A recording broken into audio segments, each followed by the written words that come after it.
Welcome to Proof It Math, and today we're going to learn the basics of solving for x. Okay, so a few things you need to know is the main goal of solving for x is to get x alone on one side of the equal sign, and then have just a number over here, no variable with a coefficient, because we're trying to find the value of x. So it has to be like, a number as in 3, 10, 100, 5, negative 75, whatever the number's going to be, but it can't be a coefficient then a variable. It just needs to be a number. And so to do that, you have to do the inverse of the operation that the other numbers are doing towards x. So right now, this 3 is adding to this x, you could say. So to cancel that out, you do minus 3. So now it's just x, because x plus 3 minus 3 is x. Alright? And another important thing is whatever you do on this side of the equal sign, you have to do on this side. So minus 3. And this will turn out to be x equals negative 3. So, as you can see, the inverse of addition is subtraction.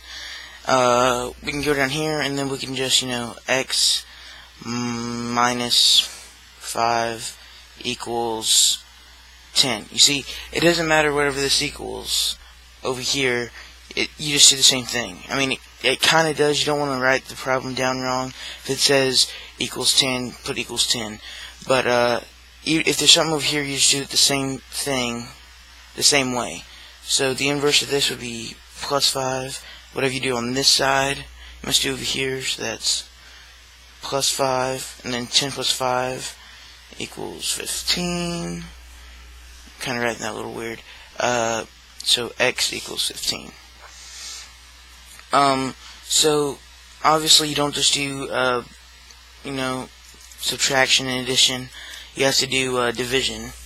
So let's come over here and do x division and multiplication. So 2x equals 10. Let's just do that. I like 10. So the inverse of multiplication. So to know this is multiplication, it's basically doing this. Okay? Whenever there's a coefficient right in front of the variable without any sign in between it, it's multiplication. So if you want to, you can just put parentheses around it, or if not, you can just mentally do that. It helps some people.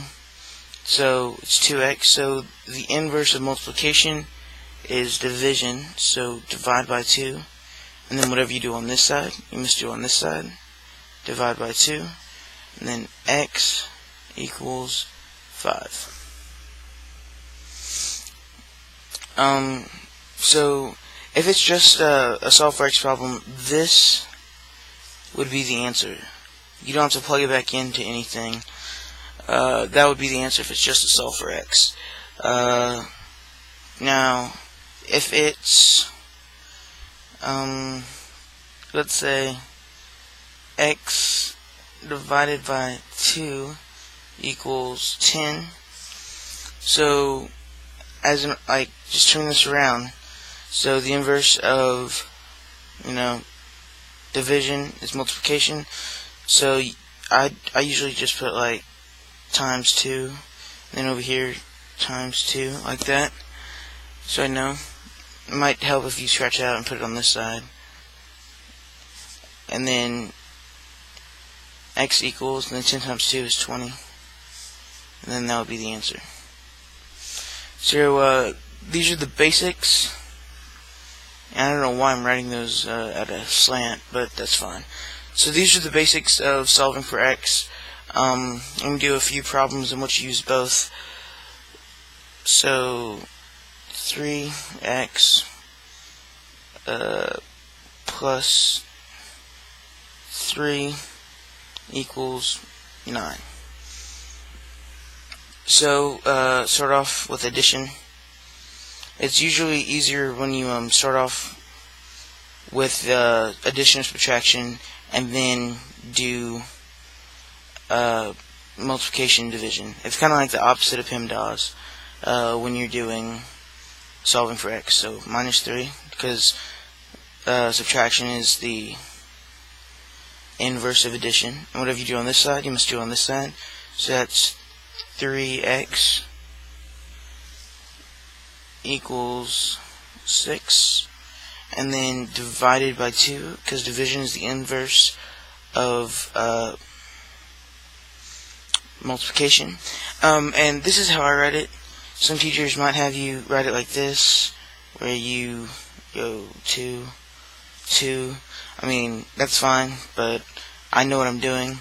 Now, you probably don't want to do it my way on like a standardized test, because I like an open response, because they might count that wrong.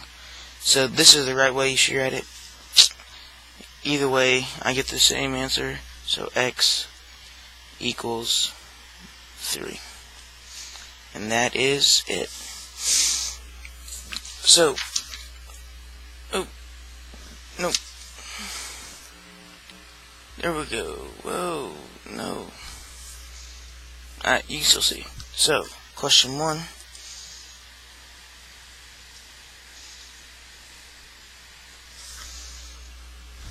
And it's still at a slant. There you go. Let's do 5x plus 5 equals 50.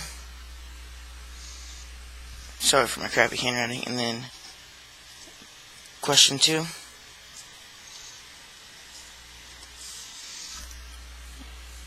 Is let's do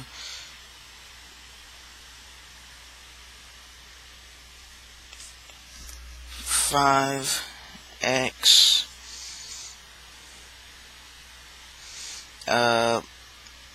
minus 12 equals